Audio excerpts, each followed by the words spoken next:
Yer yuzasining 73% suv bilan qoplangan. Inson tanasining 70% dan ortig'i ham suvdan iborat. Yer yuzida hech nima suvsiz yashay olmaydi. Biroq hozirgi kunda suv sayyorasi bo'lgan Yer uzoq davom etgan kuchli qurg'oqchilik tufayli suv tanqisligidan aziyat chekmoqda. Bu insoniyat omon qolishi uchun ogohlantiruvchi belgi. Agar tanamizdagi suvning 5%ni yo'qotsak, komaga tushamiz. Agar suvning 10%dan ko'progini yo'qotsak, vafot etamiz.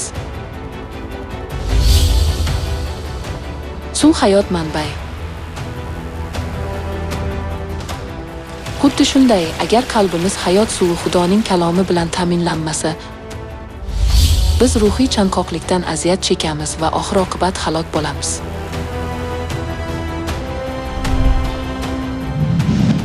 Hozir butun dunyo ma'naviy qurg'oqchilikdan aziyat chekmoqda. Yevropada cherkovga boruvchilar soni juda kam va ularning cherkovlari boshqa maqsadlarda ishlatiladi. Amerikada cherkovlar imonlilarni visual va adrenalin to'la usullar bilan rag'batlantiradi. Nega odamlar chanqagan bo'lsalar ham cherkovlarni tark etishadi?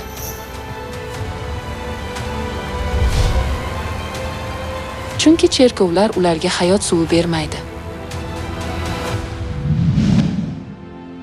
Ma'naviy chanqoqlik davrida muqaddas kitobda ruh va kelin bizga hayot suvi berishi aytilgan.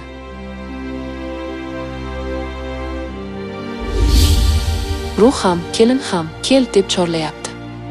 Ushbu bashorat so'zlarini tinglayotgan kishi ham kel deb aytsin.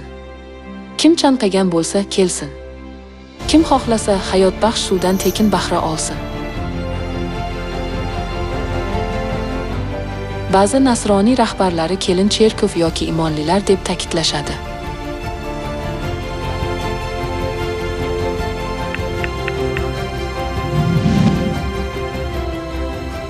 Ma'naviy qurg'oqchilikdan aziyat chekayotgan, Xudoning kalomini tinglay olmaydigan yoki tashkiloti bo'lgan cherkov hayot suvini bera olmaydi.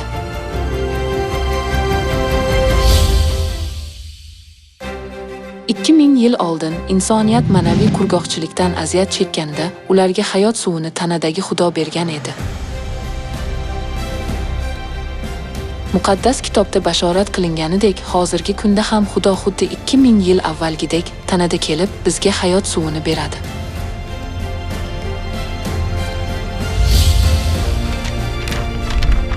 Ruh ham, kelin ham kel deb chorlayapti.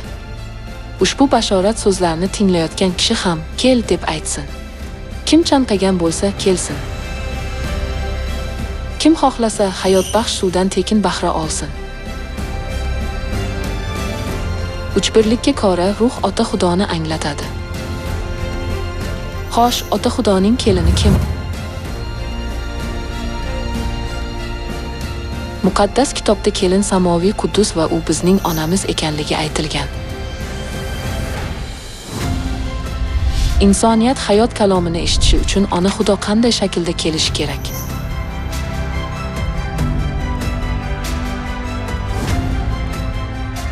Ikki ming yil oldin Ota Xudo bizga hayot suvini berish uchun inson qiyofasida kelganidek,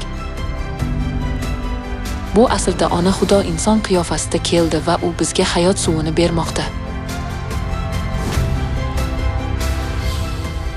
Faqat Xudo hayot suvini qalblarni tiriltiruvchi Xudoning kalomini Ota, Ogil va hozir muqaddas ruh davrida bera oladi.